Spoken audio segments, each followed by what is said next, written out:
తల్లులకు వందనం.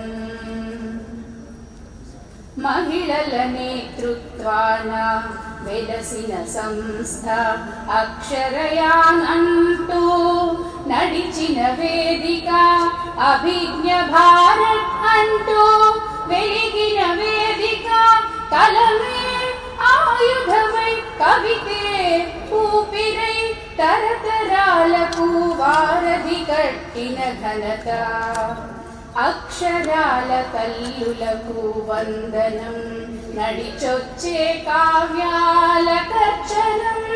అక్షరాల తల్లులకు వందనం. మాతృభాషను ప్రేమించాలి, మాతృదేశాన్ని గౌరవించాలి.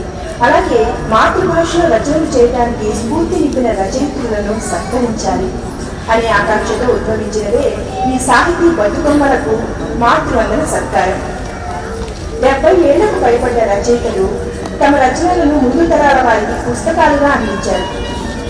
వారిని గుర్తించి సాహిత్య సారె పెట్టి సత్కరించాలి అనే సదుద్దేశంతో ముందుకు నడుస్తున్నాము ఈ 5 సంవత్సరాల నుండి.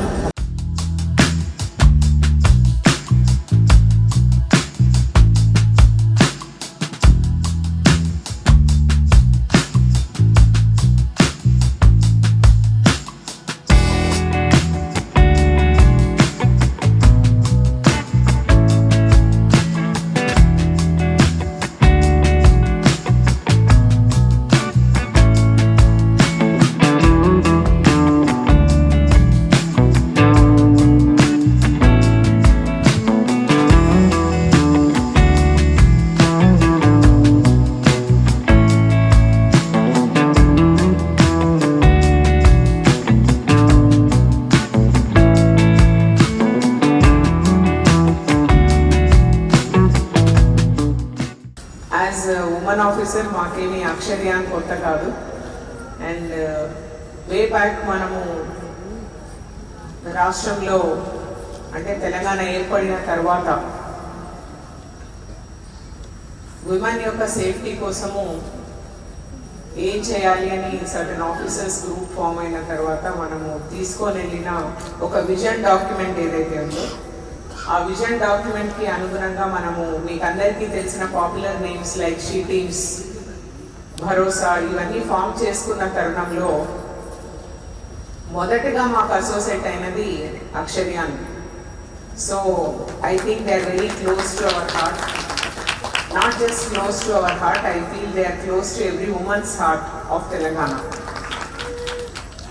ఎందుకంటే అన్ని జిల్లాల నుండి ఉన్న రచయిత్రులు దీంట్లో ఉన్నారు. అన్ని జిల్లాల నుంచి ఒక పర్టికులర్ ఇష్యూ మీద స్పందన విపరీతంగా వస్తుంది.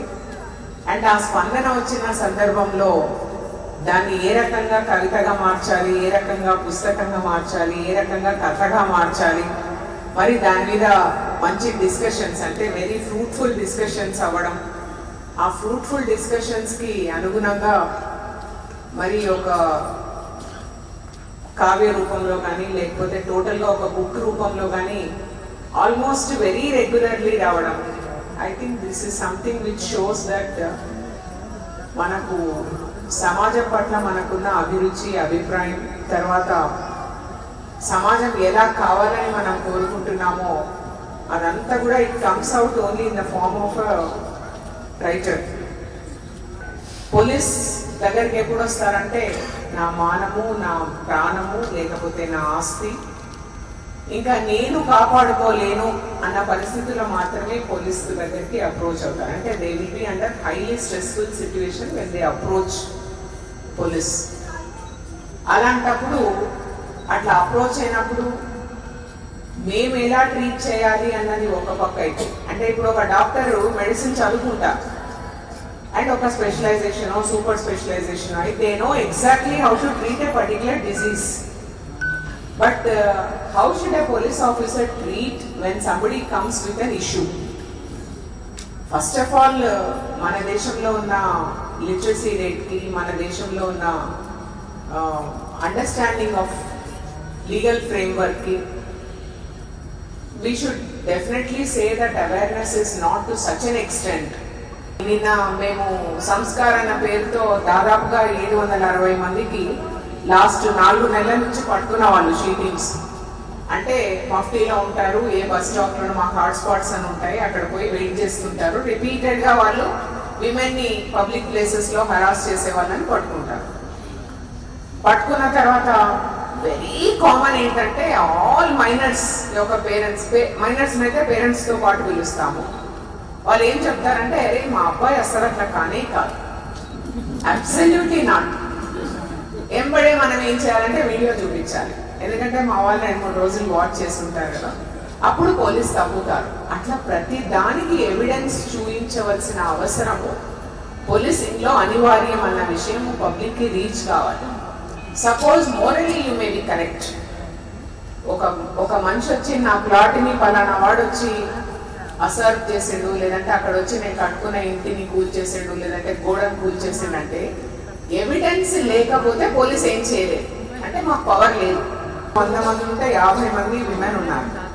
50 మంది విమెన్లో not even 20% are contributing to the GDP of the nation.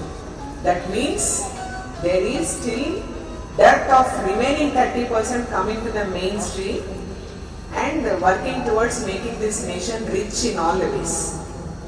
ఆ జీడిపికి విమెన్ని తీసుకొని రావాలంటే నంబర్ 1, ఇప్పుడు ఇక్కడ ఉంటే నా అమ్మాయిని నేను అమెరికాకు పోయినా కూడా అరే ఏమో అయిపోతుందన్న భావన నాకు లేదు.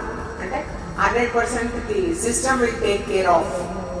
మరి ఇక్కడ system will take care of అంటే it is not police who should take care of, it is society as a whole who should take care of women to remain safe, to contribute remaining 30% of the people also to the GDP of the nation. ఎలా ఉందో చూసి అది పెద్ద sensation breakers news అయింది. తనను చూడటం జరిగింది. ఎప్పుడు అక్షరానికి అండగా ఉన్నారు. మనం వారితో కలిసి చాలా కార్యక్రమాలు చేసాం, చాలా పుస్తకాలు రాసాం. ఇప్పుడు మాతృవందనం పుస్తకావిష్కరణ తదనంతరం మీ అందరితో కూడా ఒక గ్రూప్ ఫోటో.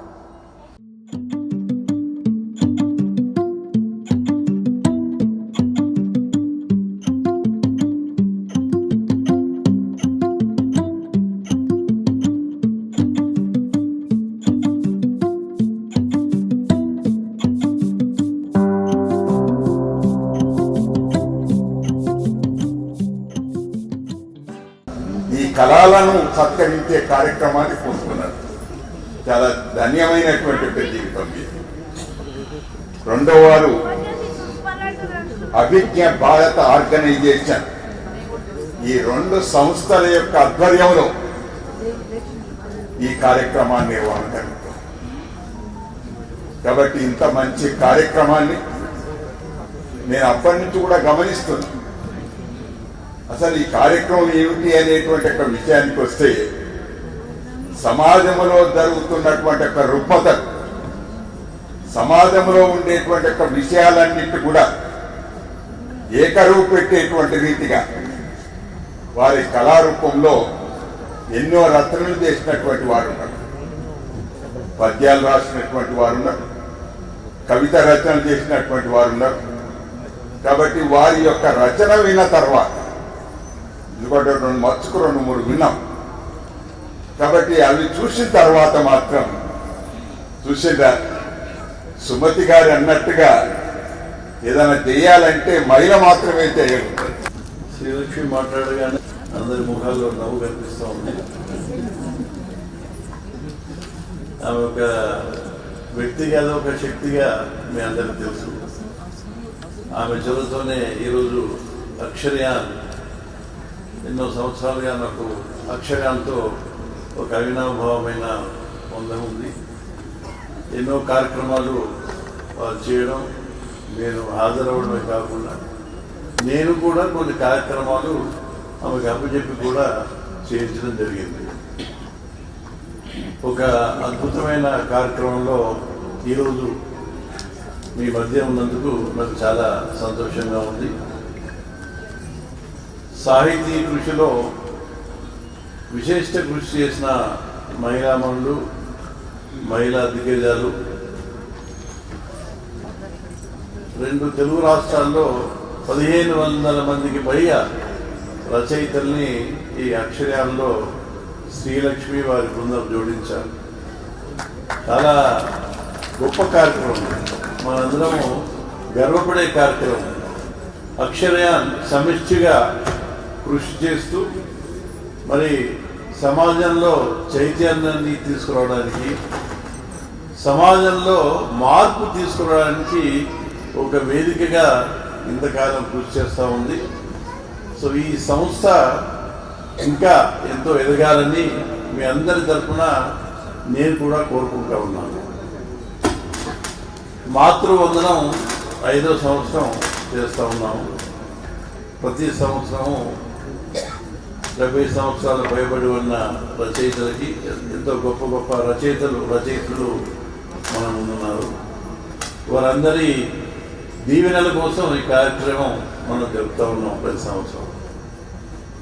అమ్మ అంటే మనకి ప్రేమకి ప్రతిరూపంగా చూస్తాం. అంటే ఎన్ని కష్టాలు వచ్చినా మన నవ్వుల్లో ఆనందం వెతికే హృదయం మన తల్లిగా మనం భావిస్తూ ఉంటాం. తల్లియే మనిషికి మొదటి గురువుగా కూడా భావిస్తూ ఉంటాం. ఎందుకంటే మన జీవితానికి అమూల్యమైన వెలుగు మన తల్లి. సో ఆ తల్లి పేరుతో ఈ కార్యక్రమం జరుగుతూ ఉంది. అంటే మన యొక్క గౌరవాన్ని, కృతజ్ఞతా భావాన్ని తెలియజేసే అంశంగా ఈ కార్యక్రమాన్ని మనం చేస్తూ ఉన్నాం. గౌరవించడం అంటే ఒక వ్యక్తిని గౌరవించడం కాదు, మన ఉనికిని, మన విలువల్ని నిజానికి మనకు మనమే గౌరవించుకున్నట్టు లెక్కగా మనం భావించాల్సిన తరుణం అని నేను చెప్తా ఉన్నాను. 6 పదులు షష్ఠి పూర్తి. 6 పదులు అంటే ఒక వయస్సు కాదు. 6 పదులు 6 పదుల మీద ఉన్నవారంటే వారి యొక్క అనుభవ సంపద, భావన పరిపక్వత, అక్షరానికి జీవం పోసే ఒక అంకిత భావాన్ని మనం మీ అందరిలో చూస్తూ ఉన్నాం. మీరందరూ ఎన్నో రచనలు చేశారు. కవితల రూపంలో, కథల రూపంలో, నవల రూపంలో, అన్ని ప్రక్రియల్లో రచన చేసిన వారు ఈ సమావేశంలో ఉన్నారు. ఒక మహిళ మన సమాజంలో కనిపిస్తే చాలా పెద్ద జీవిత పోరాటంగా మనకు కనిపిస్తూ ఉంటుంది. ఒకవైపు వ్యక్తిగత సవాళ్ళు ఉంటాయి, మరోవైపు కుటుంబ బాధ్యత ఉంటుంది. ఇవన్నిటికన్నా మించి సమాజం విధించే కొన్ని పరిమితులు ఉంటాయి. సో వీటన్నిటి మధ్య సృజనాత్మకతను కోల్పోకుండా సమాజానికి మంచి చేయాలని వాళ్ళ ఆలోచనల్ని అందరికీ అందించడం అనేది చాలా గొప్ప విషయంగా మనం భావించాల్సి ఉంటుంది. మంచి రచయితలు అంటే ఇంకే కథలు రాయడం లేకపోతే కవితలు రాయడం కాదు. మంచి రచయితలు అంటే మనందరి మనసుల్ని చదవాలి, సమాజాన్ని ప్రశ్నించాలి, వచ్చే తరాల వారికి, భవిష్యత్తులో ఉన్న వచ్చే తరాల వారికి మార్గదర్శకంగా ఉండేవారే రచయితలుగా మనం చెప్తా ఉంటాం. అయితే ఈ రోజున్న పరిస్థితిలో మీ యొక్క రచనల ద్వారా ప్రజలకు కలిగే లేకపోతే సమాజానికి కలిగే మంచి ఏ రకంగా ఈ తరం వాళ్ళకి చేరాలి అన్నదే మన ముందున్న ఒక పెద్ద సవాల్. సుదీర్ఘమైన కవితలు చదివే వాళ్ళు తగ్గిపోయినారు. ఇప్పుడంతా సోషల్ మీడియా యుగంలో మనం అందరం ఉన్నాం. అయితే సోషల్ మీడియా యుగంలో మొబైల్ పట్టుకున్న యువతకి మనం ఆ మొబైల్లోకి ఎంటర్ అవుతేనే మన తెలుగు భాషకి, సాహిత్యానికి ఒక భవిష్యత్తు ఉండే అవకాశాలు మనకు కనిపిస్తూ ఉన్నాయి. లేకపోతే చాలా కష్టమవుతుందన్న విషయం మీరు అందరూ ఆల్రెడీ గ్రహించి ఉంటారు. అందుకోసం సుదీర్ఘ కథల కంటే నా ఒక సలహా ఏంటంటే మనం ఎక్కువ మినీ కవితలు, చిన్న చిన్న కవితలు, ఎందుకంటే అటెన్షన్ డ్రా చేసే కవితల్ని మనము అందిస్తే సమాజానికి కొంత కొత్త తరానికి అటెన్షన్ డ్రా చేసినట్టు ఉంటుందన్న ఉద్దేశం. ఇప్పుడు మనకి డాక్టర్ ప్రొఫెసర్ గోపి గారు ఉండే నానీలు ఆయన ప్రవేశపెట్టారు.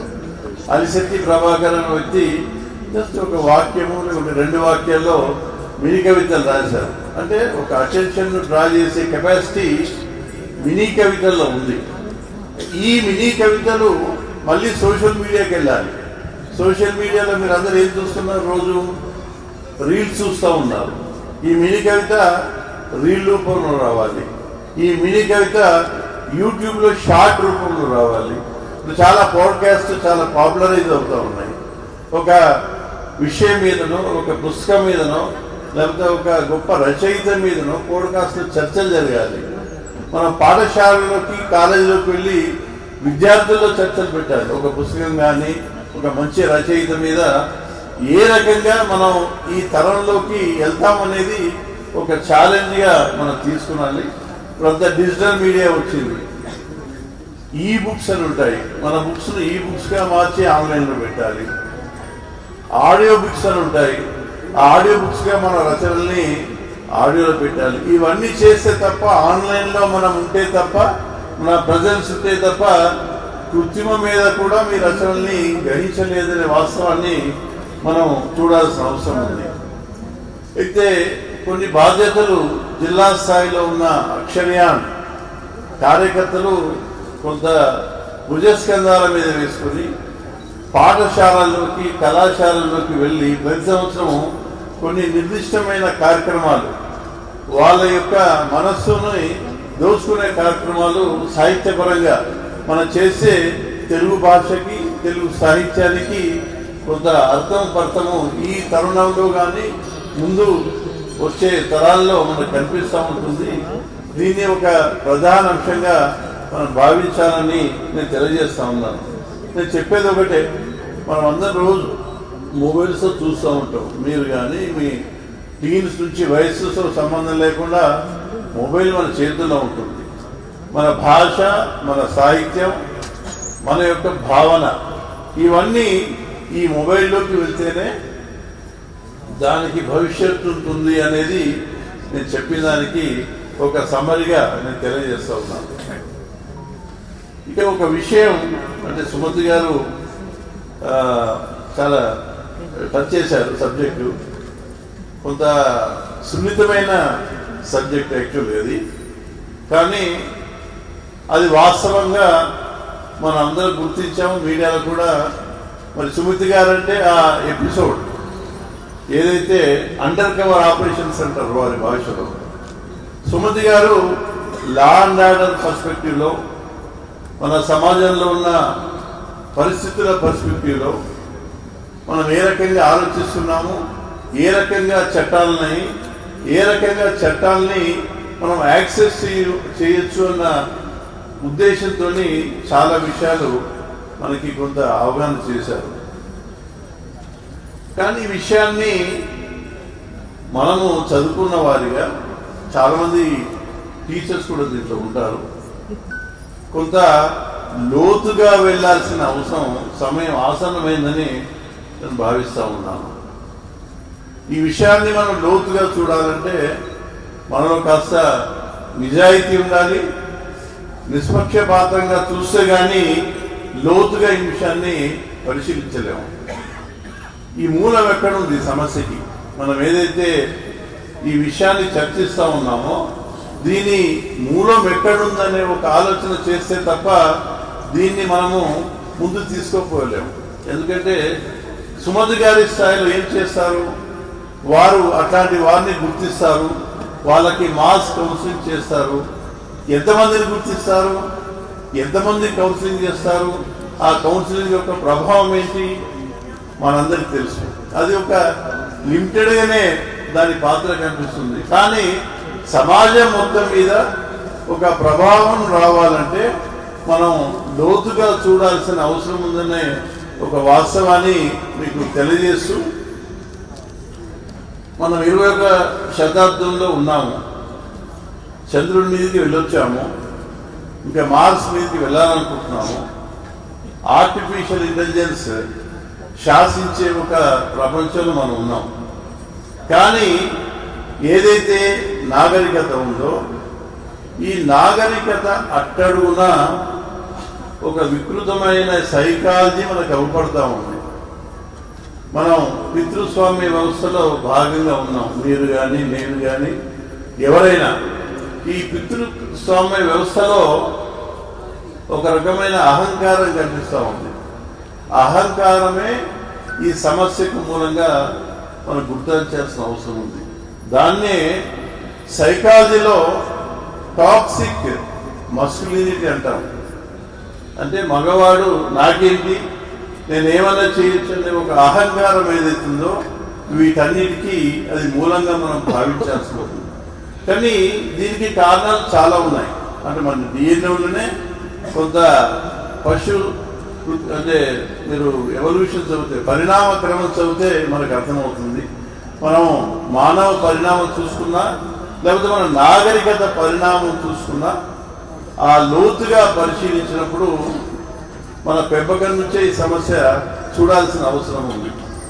మన పిల్లల్ని ఎలా పెంచుతున్నాం, ఆడపిల్లల్ని ఎలా పెంచుతా ఉన్నాము, మగ పిల్లల్ని ఎలా పెంచుతున్నాము, చిన్నప్పటి సంగతి మనం మాట్లాడుకుందాం. పుట్టకముందే మనం ఆడపిల్లనా మగపిల్లనా అని ఎట్లా తెలుసుకోవచ్చు అనే ఒక ప్రయత్నం జరుగుతాం. మన దేశంలో పుట్టకన్నా ముందే ఇంతవరకు భారతదేశంలో స్టాటిస్టిక్స్ చూస్తే ఒక 5 కోట్ల చిన్నారులను చంపుకున్నాం. ఇది ఒక వాస్తవం. భారతదేశం మొత్తంలో కడుపులో నుంచి డెలివరీ కాకముందే ఆడపిల్లల్ని మనం చంపుకున్నాం. అలాంటి దేశంలో మనం ఉన్నాం.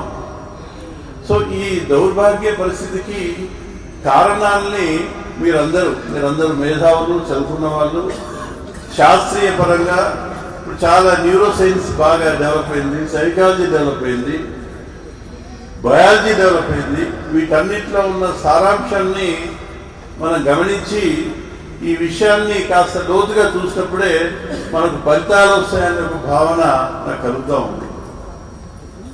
చిన్నపిల్లలు పుట్టగానే తేడా మామూలే, ఆడ మగానే ప్రకృతి ఇచ్చిన తేడా. కానీ దాన్ని ఎన్నింతలు మనం చేసి పిల్లల్ని పెంచుతా ఉన్నాం అనేది మన ముందున్న ప్రశ్న. చిన్నపిల్లలకు లిప్స్టిక్ వేయాలన్నా అవసరం అండి. చిన్న ఆడపిల్లలైతే బార్బీ డాల్ కొనిస్తాము, మగపిల్లలైతే తుపాకులు కొనిస్తాము. ఏంటి దాని అర్థం? అంటే చిన్నతనంలో మన పిల్లలకి ఏం నేర్పిస్తా ఉన్నాం, వాళ్ళు పెద్దవారైన తర్వాత అది ఏ రకంగా పెరుగుతూ ఉంది. ఈ టాక్సిక్ మస్కులినిటీ అనేది అది ఆ రకంగా పెరుగుతూ ఉంది. చిన్నతనంలోనే పిల్లల పెంపకం నుంచే మనం గనక వాళ్ళని ఆడామగాని కాకుండా మనుషులుగా పెంచలేకపోతున్నాం అనే ఒక వాస్తవాన్ని మనం గుర్తించాల్సిన అవసరం ఉందని నేను తెలియజేస్తా ఉన్నాను. ఎందుకంటే ఆడపిల్లల్ని ఇంకా హైపర్ ఉమెన్, మగపిల్లల్ని హైపర్ మెన్గా మనం తయారు చేస్తూ ఉన్నాం. దానికి తోడు పితృస్వామ్య వ్యవస్థ యాడ్ అవుతూ ఉంది. చాలా వెస్టర్న్ ఇంట్రెస్ట్ ఇవన్నీ. ఆస్తిలో భాగం ఇవ్వం అమ్మాయిలకి. అమ్మాయి ఏముంది, పెద్ద అయిన తర్వాత చదువుకుంటుంది, కాస్త చదివిన తర్వాత పెళ్లి చేసి పంపించేద్దాం. పెళ్లి అనే తంతు కూడా చాలా విశ్లేషించాల్సిన ఒక ఇన్స్టిట్యూషన్గా మారిందని తెలియజేస్తా ఉన్నాం. అరేంజ్డ్ మ్యారేజ్లో ఒక అమ్మాయిని, మన సొంత బిడ్డని కొత్త అబ్బాయి బెడ్రూమ్లో పంపిస్తామండి పెళ్లి చేసి.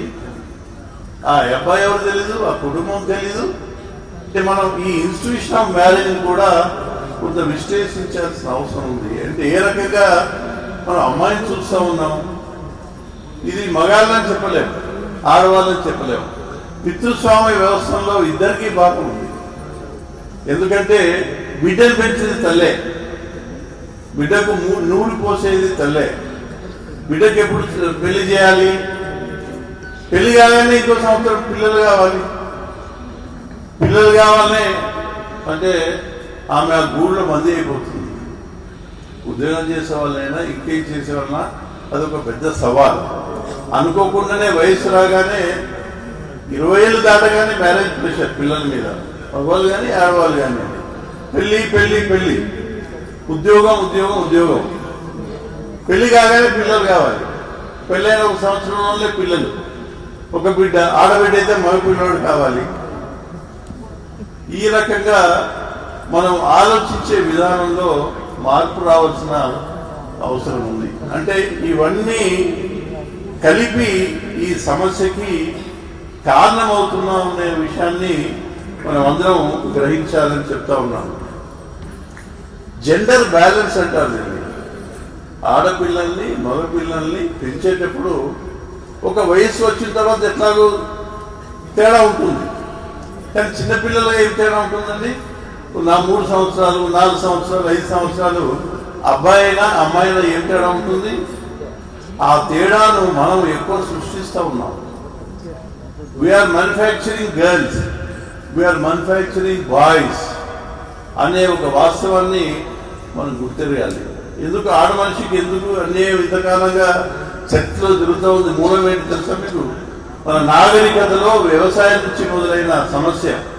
అంటే ఖండ బలం ఉంటేనే ప్రాముఖ్యత అనే ఒక అంశం మీద మన నాగరికతలో ఆడ మనిషికి స్వాతంత్రం పోగొట్టడం జరిగింది. ఇప్పుడు టెక్నాలజీ యుగంలో ఉన్నాం.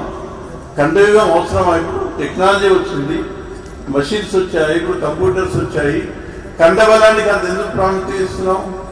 సినిమాలో హీరోలు హీరోయిన్లు చేంజ్ చేస్తూ ఉంటారు.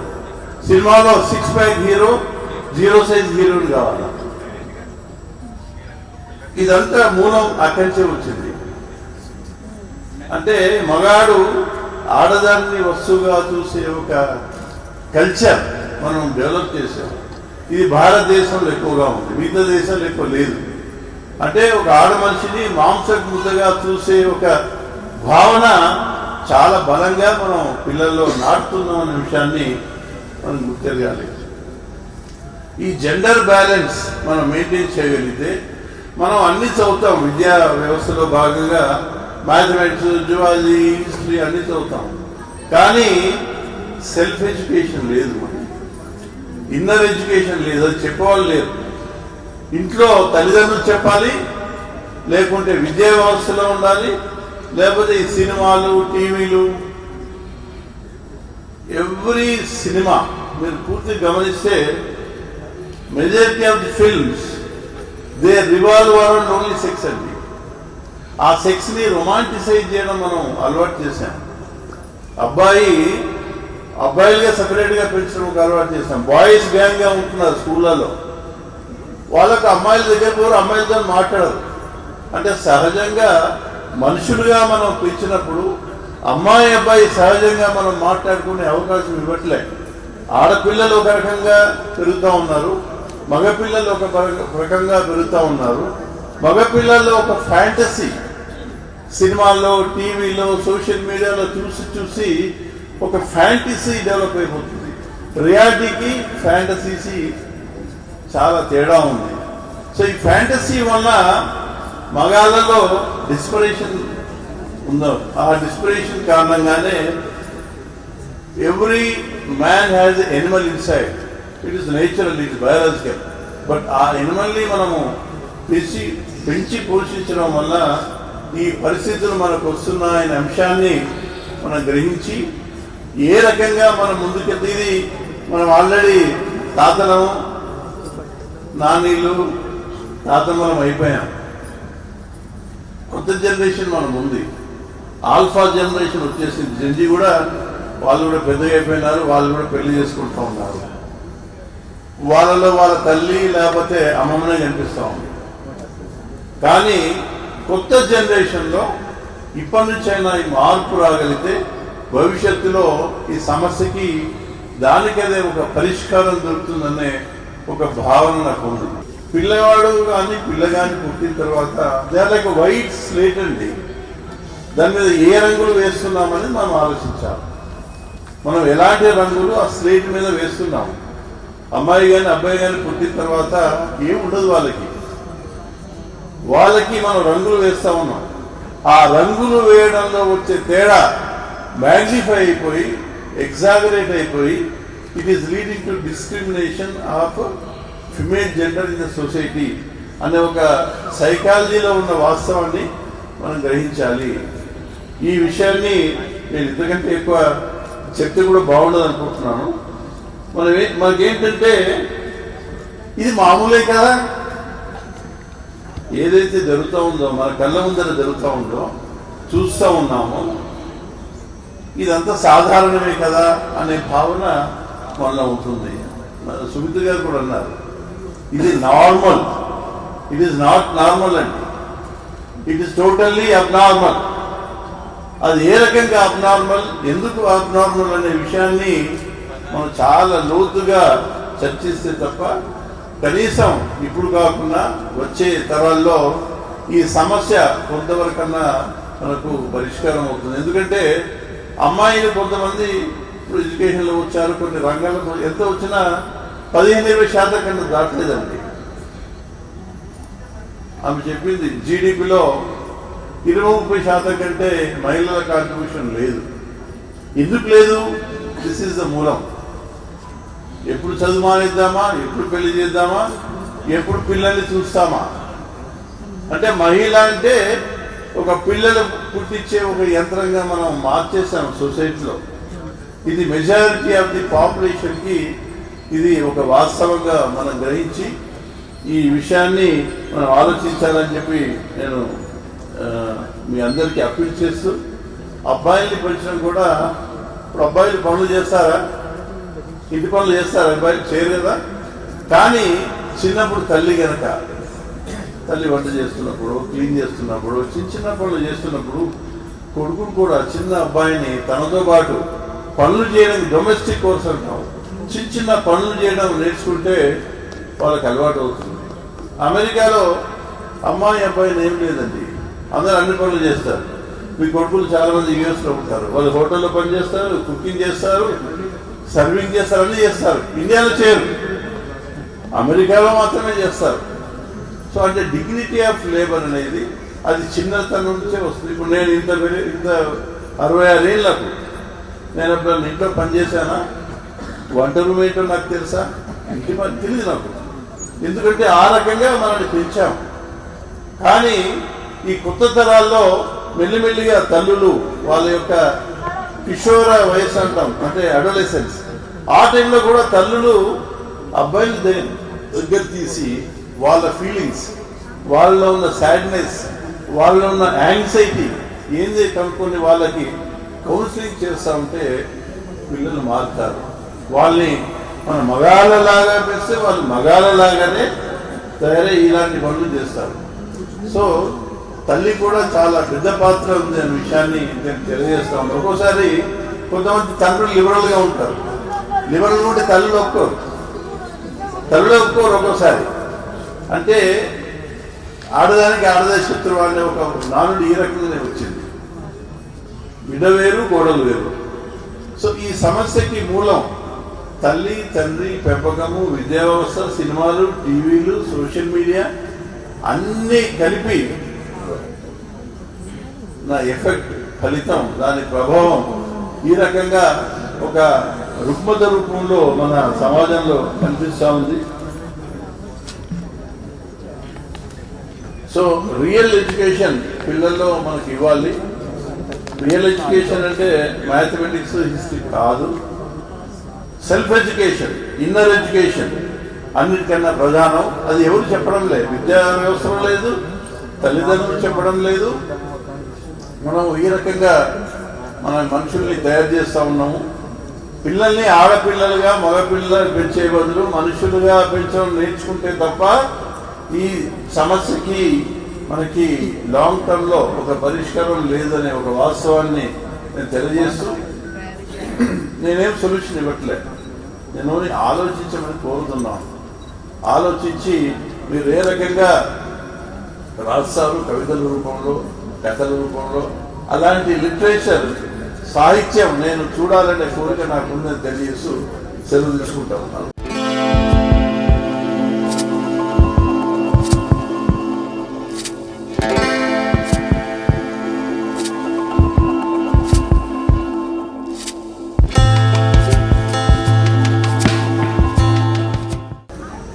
ఆ అంటే అమ్మ, ఆ అంటే అక్షరం. అలాగే ఇక్కడ చూడండి, ఇక్కడ ఈ అమ్మల దినోత్సవాన్ని చేస్తున్నది ఎవరు అంటే 2 ఆలే ఉన్నాయి. ఒకటి అక్షరయాన్ ఆ, రెండవది అభిజ్ఞ భారత్ ఆర్గనైజేషన్ ఆ. అంటే చూడండి, అంటే మనం ఆ దగ్గర ఆగిపోయాం. అంటే ఇంకా చాలా ఒక ప్రస్థానం ఉంది. ఒక్క అక్షరం ఏం చేస్తుంది? 1,00,000 మెదళ్లకు కదలిక అని కాలోజీ చెప్పారు.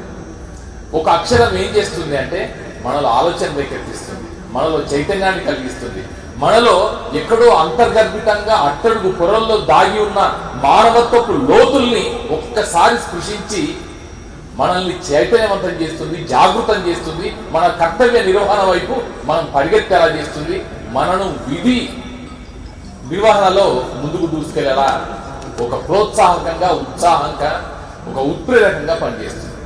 అలాంటిది అక్షరం. అందుకే అక్షరం అంటే క్షరము లేని, అంటే నాశనము లేని, వినాశనము కానిది. ఒక అక్షరం ఎక్కడో శిలాక్షరం ఎక్కడో వేస్తే అప్పుడెప్పుడో ప్రాచీన కాలంలో వేసిన శిలాశాస్త్రం ఇప్పటికీ ఎప్పటికీ మానవాళి ఉన్నంత కాలం, ఈ నేల బతికినంత కాలం ఆ శిలాక్షరాలు అలాగే ఉండిపోతాయి. అది ఇప్పటికీ ఎప్పటికీ కూడా ఆలోచనాత్మకంగానే ఉండిపోతాయి. ఆడవాళ్ళు టీడీపీలో వాళ్ళ కాంట్రిబ్యూషన్ తక్కువగా ఉంది. చాలా కాలం నుంచి మనం డిమాండ్ చేస్తుంది ఏంటంటే ఆడవాళ్ళు చేసే ఇంటి పనిని వాల్యూ చేయాలి, టీడీపీలో కలపాలి. అప్పుడే స్త్రీలకి ఒక సరైనటువంటి గుర్తింపు వస్తుంది.